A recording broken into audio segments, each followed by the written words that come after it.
The Galactic Commerce Hub on Station Kepler 442 processed transactions from 17,000 species across 400 worlds. In all his 20 cycles serving as a financial administrator, Zixthor had seen every kind of client imaginable: crystalline beings who communicated through light refraction, gaseous entities who needed special containment during consultations, and even the notoriously difficult Krell merchants with their 16 separate accounts per individual.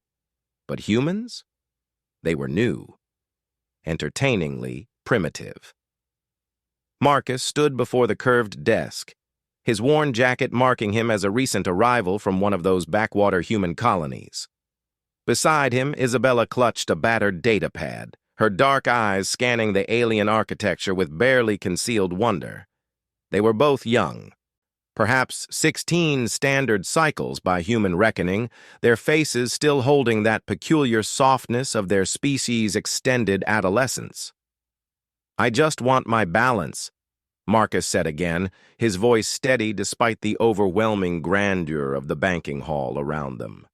Zixthor's mandibles clicked in what his human etiquette training had taught him to suppress: amusement. His 6 eyes swiveled to regard the boy more carefully.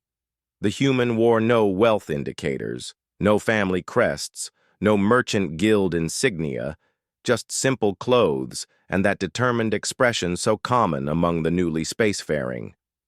"Of course, young human," Zixthor said, his translator rendering his clicks and whistles into flat standard.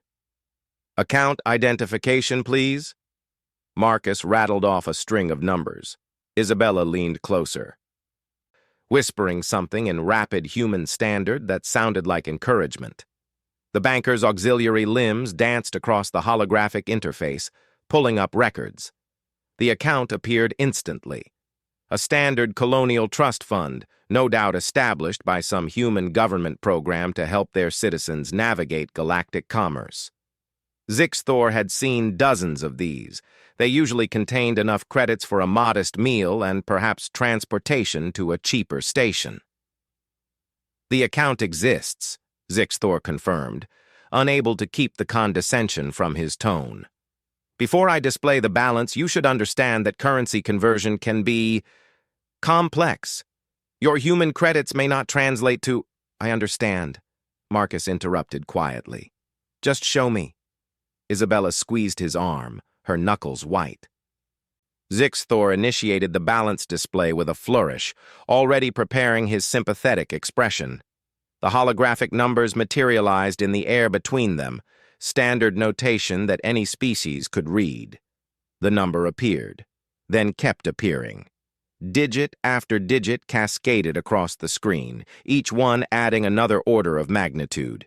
The display flickered, struggling to contain the complete figure. Auxiliary screens activated automatically, breaking the balance into categorical holdings: liquid assets, securities, commodity reserves, real estate holdings across 12 sectors, futures contracts, sovereign bonds from 73 governments. Zixthor's translator unit emitted a sound it had never made before, a staticky gasp as his species' expression of shock overloaded the device. This is," he stammered, his careful professional demeanor shattering like crystal. "This is impossible." Marcus raised an eyebrow. "Is there a problem?" "A problem? Child, this account contains more wealth than the gross planetary product of Vex Prime. These holdings represent, by the void, you could purchase this entire station 3 times over and still have enough left to fund a colonial fleet." Isabella leaned over to Marcus, a smile playing at her lips. "Told you Grandma wasn't joking." Other bankers began to notice the commotion. Zixthor watched in horror as senior administrators glided toward his station, their status medallions gleaming. He had just casually dismissed one of the wealthiest individuals ever to enter this branch, treated him like a charity case, laughed at. "Mr. Marcus Castellan," a new voice interrupted, smooth, authoritative, belonging to branch director Kelzera herself, a being whose species had been managing galactic finances since before humans discovered fire. We were not informed of your arrival. If we had known the Castellan heir was visiting our humble station, we didn't want a fuss, Marcus said, his tone polite but firm. We're just passing through. I needed to verify the account was accessible and make a small withdrawal. Small, Zixthor repeated faintly.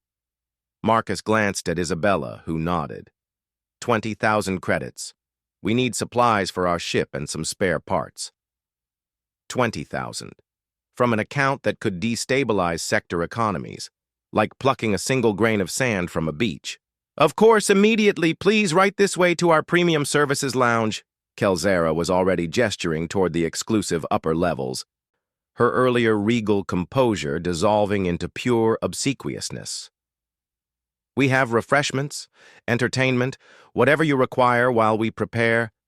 The transaction will take 30 seconds, Marcus interrupted gently. We'll wait here.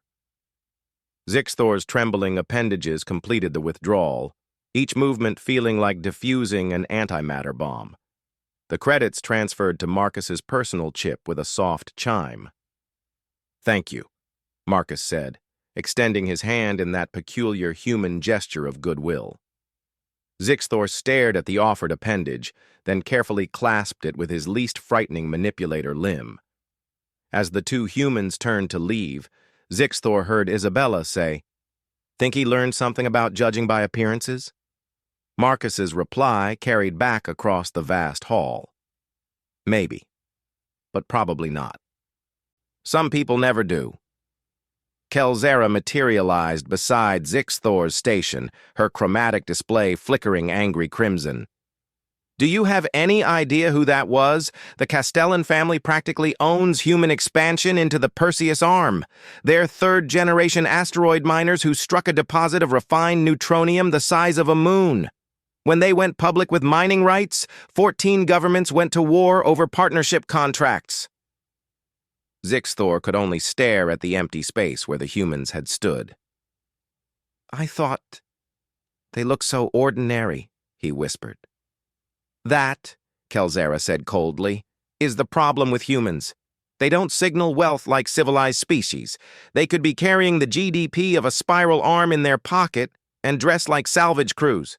She paused. You're demoted. File management. Basement level. Maybe in a few cycles, you'll remember that in this galaxy, appearances mean nothing. Results, holdings, and power, those mean everything. And humans, despite being newcomers, have figured that out faster than species 10,000 years older. As Zixthor gathered his personal effects, he caught one last glimpse of Marcus and Isabella through the transparent ceiling, boarding a ship that, now that he looked closely, bore the subtle markings of military-grade shielding and engines that could probably outrun a Vex destroyer. He had laughed at a human boy who just wanted his balance. The galaxy, it seemed, had a sense of humor after all,